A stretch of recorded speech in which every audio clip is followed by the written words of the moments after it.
Hello, Patriots. You know, from the moment Donald J. Trump descended that golden escalator in 2015, the political elites in D.C. knew they had a problem on their hands.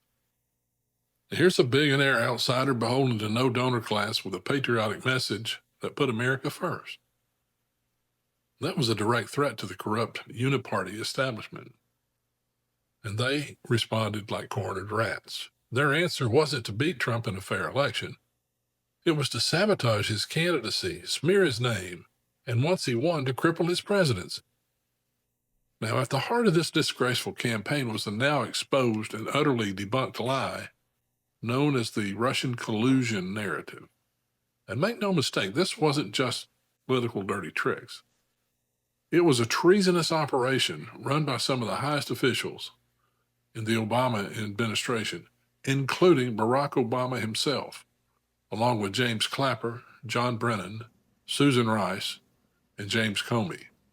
These people abused the most powerful intelligence and law enforcement tools in American history, not to protect the country, but to undermine the will of the voters. Let's be clear about the facts. There was no collusion between Trump and the Trump campaign and Russia. Multiple investigations, including the $32 million Mueller probe, found no evidence of any coordination. And yet in 2016, even before the election took place, Barack Obama's intelligence officials were already spinning a tale of treasonous collusion, planting false narratives and weaponizing the FBI and CIA against a political opponent. That's not just unethical. It all starts at the top. Barack Obama wasn't some passive bystander in this operation. He was the ringleader. We now know that in early August 2016, Obama was briefed directly by CIA Director John Brennan on the fact that Hillary Clinton's campaign had approved a plan to link Donald Trump to Russia in order to distract from her own email scandal. Brennan even memorialized this in handwritten notes, which were later declassified. Instead of stopping this disinformation campaign, Obama allowed, even enabled it to continue. Under his watch, the FBI began spying on Trump campaign officials using fraudulent FISA warrants based on the infamous Steele dossier, a pack of lies paid for by the Clinton campaign and funneled through shady back channels. Obama's administration was using foreign intelligence and illegal surveillance to interfere in a U.S. election. Does that sound familiar? It's exactly what they falsely accused Trump of doing. John Brennan, Obama's CIA director, was one of the key plotters behind the Russia hoax. He used his position at the top of the intelligence community not to protect America from foreign threats, but to manipulate intelligence and shape a false narrative to harm Trump. Brennan pushed the Steele dossier throughout the intelligence community and to Capitol Hill, despite knowing it was politically funded garbage. Brennan also oversaw the creation of the January 2017 Intelligence Community Assessment, or ICA, which declared that Russia had interfered in the 2016 election to help Trump. But later investigations, including those by the House Intelligence Committee and Special Counsel John Durham, found that the ICA was rushed, politicized, and designed to support a predetermined conclusion. Clapper, as Director of National Intelligence, helped Brennan legitimize the narrative that Trump was somehow beholden to Russia.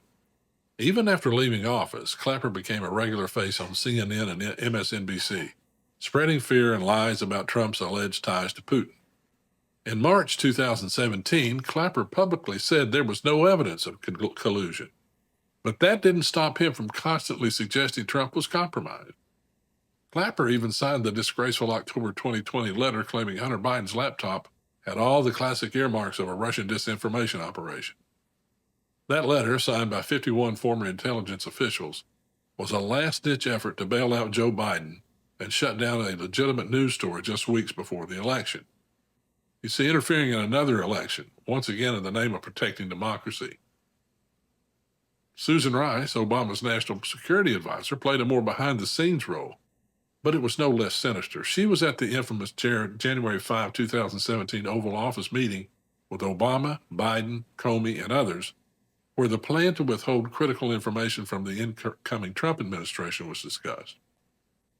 Rice even wrote a bizarre note to self on Inauguration Day, memorializing the meeting and insisting that everything was done by the book. In truth, the Obama team was trying to hamstring the new administration before it even began. They unmasked dozens of Trump transition officials, leaked selective intel to the press, and planted the seeds for the phony Michael Flynn investigation, all part of a broader strategy to delegitimize and damage Trump's presidency from day one. And then there's James Comey, the disgraced former FBI director who presided over one of the most corrupt chapters in the Bureau's history. Comey's FBI knowingly used false information from the Steele dossier to obtain FISA warrants to spy on Trump campaign advisor Carter Page. They omitted exculpatory evidence, doctored emails, and misled the FISA court, all to keep their phony investigation alive. Comey also staged the infamous January 6, 2017 Trump Tower meeting, where he briefed President-elect Trump on the Steele dossier. Now, this was not done to inform him, but to bait him and to create a news hook that allowed CNN to report on the dossier for the first time. It was a political trap, not an intelligence briefing. Even worse, after Trump fired Comey in May 2017, Comey leaked classified memos to the media in hopes of triggering a special counsel investigation. It worked. Robert Mueller was appointed, and the country was plunged into a 2-year witch hunt, all based on a lie. The Russia hoax was the real interference in the 2016 election, not some poorly funded clickbait from a Russian troll farm. This real collusion was between the Obama administration, the Clinton campaign, and a compliant media class that was all too happy to regurgitate talking points from anonymous intel sources. This was a soft coup, an attempt by the intelligence community to override the will of the American people and install their preferred puppet. If a Republican administration had done anything remotely similar, we'd be witnessing mass arrests and wall-to-wall coverage. But because it was Democrats doing it to Donald Trump, the media called it defending democracy. Now, let's not sugarcoat it. What Obama, Brennan, Clapper, Rice, and Comey did wasn't just unethical. It was a betrayal of the Constitution, of our electoral system, and of the peaceful transfer of power. They knowingly spread lies, abused their offices, and used the machinery of government to wage war on a duly elected president. They didn't just try to stop Trump. They tried to stop us, the American people, from reclaiming our country. But they failed. Because the truth always comes out. And in 2025, with Trump back in the White House and stronger than ever, justice is coming. Take a look at the following clip and let me know what you think in the comments. Exclusively reporting that the Obama administration manufactured and politicized intelligence to create a narrative that the Kremlin was trying to influence the 2016 presidential election. This is the origins of Russia, Russia, Russia. Director of National Intelligence 𝗖𝗍𝗄𝗧 has just declassified today these documents, laying out this timeline. Prior to 2016 and the election, officials from across the intelligence community assessed Russia lacked the intent and capability to hack U.S. elections. After President Trump's 2016 victory, early intel assessments proved that there was no foreign manipulation. Now, officials tell Fox that intelligence was then manufactured and politicized to be used as the basis for the year-long Mueller probe. The documents state, quote, hours before the December 8, 2016 PDB was due to be published, a senior intelligence official abruptly pulled it from the president's briefing book. It was never published.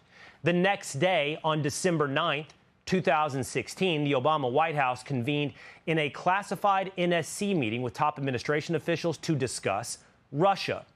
Following the meeting, an email was then sent from then DNI Clapper's executive assistant to the intelligence community officials with the subject line, POTUS tasking on Russia election meddling. Within hours, the intelligence community made a 180-degree pivot and started drafting an intelligence community assessment that directly contradicted assessments from the previous 6 months, manufacturing and amplifying the Russia hoax narrative. This is what DNI Director Gabbard is saying today. There was a treasonous conspiracy in 2016 committed by officials at the highest level of our government. We'll continue to break down the bombshell as it develops.